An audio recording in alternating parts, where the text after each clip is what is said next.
Hey, what's up, Wukong mates? Listen up, Nano Spore farming sucks. Having to use copious amounts of Nano Spores for energy pads sucks even more, and using a lot of energy pads during Eidolon hunts, profit taker runs, or just straight up because you're too lazy to manage your energy sucks the hardest. That's why today I'm going to teach you where you need to farm Nano Spores, what your squad should look like, and some of the builds that work well enough to get 100k Nano Spores without boosters in just 20 minutes with a little luck on your side. So yeah, if you like these videos, leave a like and subscribe with notifications on for more Warframe builds, guides, and of course, discussion videos. I also stream on Twitch every Tuesday, Thursday, and Saturday now, so if you have any questions or just want to hang out, use the link in the description below. Right, let's first go over the Nano Spore farming locations people often use. I mean, they're on the wiki, so people should use them often, right? Akkad on Eris. Dark Sector Defense kinda sucks, but it's a brain-dead way to farm them. Piscinas on Saturn. Dark Sector Survival. Same thing, but you need to pay attention to life support. Hive on Deimos. Another defense mission, more brain-dead AFK farming. Terrorum on Deimos. Survival again, but also gives neurodes and mutagen samples. Sogma. Jesus. Sogma on Phobos also gives nanospores. These methods are fine if you need a few for normal missions or to get through the star chart, but if you want to start hunting Eidolons, then energy pads are a must. 100 energy pads cost you 30k nanospores and 5k polymer bundles. So the main currency we need is nanospores. But all the previously mentioned methods suck when it compares to what I'm about to tell you. You want to go to Estros on Eris. Yes, this is the same mission you need to do to get Nidus. I know you hate it there, but trust me, it's worth it. And no, this isn't a new farm, this is not a new method. But in order for the Eidolon 101 to come together that I've planned for later, I want y'all potato hats to be ready for it. So infested salvage is the word of the day, but don't worry, we don't have to hocus pocus all three of the vaporizers here, but more on that later, since we have to talk about what idiots you need to bring with you first. The squad you want is a Corra, a Speedfile, and 2 Necros. A fairly normal squad to be honest, and the reason for the 2 Necros is that 1 Necros simply can't keep up with the amount of spawns and loots, especially if their build isn't optimal. On that note, your Necros buddies just need to survive. Now these options are really only necessary if you're running Steel Path, but it's good practice to get these mods anyway. So you're going to run Despoil, Health Conversion, and Equilibrium to make sure whenever your health goes down instead of energy, the health orbs you do pick up, which get converted to energy, also give you a max of 1250 extra armor, making you one tough corpse daddy.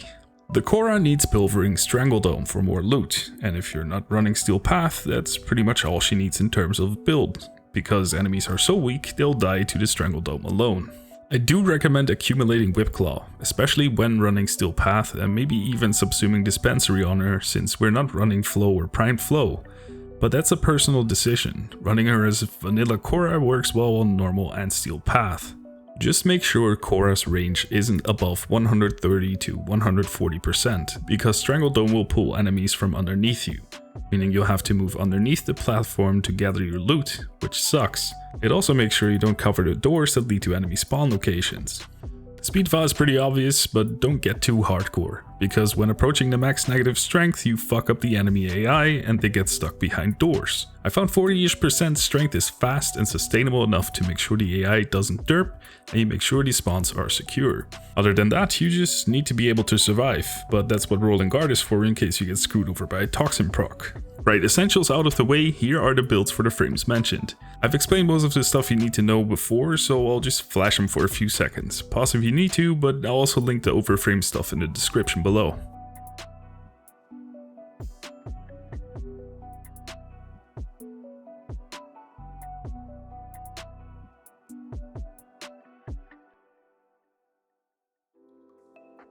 Right, we got the location covered, we got the squad and builds covered. So let's talk about what you're supposed to do and how you can optimize your looting. Infested salvage is fairly easy. Make sure you don't die and keep the vaporizers alive by injecting anti-serum that drops from enemies. That's the basis. Decryption goes up to 100% equals you win and you're ready for another round. Now the cool thing about infested salvage is that you only really need to keep 1 vaporizer alive, and the lower percentage it is, the longer the decryption takes, equals you have more time to loot.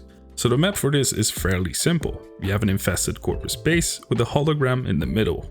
If you don't have this tile set, just cancel the mission, reset and select the mission again until you have it. Trust me, you want this tile set because it's the most straightforward, has super fast spawns, and your team basically doesn't have to move a whole lot. Now what do you need to do? Your Corra puts down 2 strangledomes to either side of the hologram. But these strangledomes alone will kill most if not all enemies on normal mode, so you don't need to do a whole lot if you're the Necros or Nova here.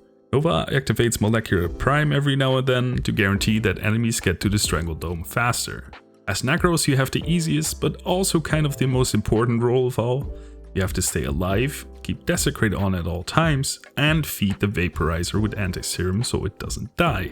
Speaking of the Vaporizer, you want to keep it at around 20% charge. This is the safest amount for you to keep it at, so you have enough time to inject it with anti-serum should you not pay attention. And it also makes the round take a lot longer, which is already mentioned, means more loot.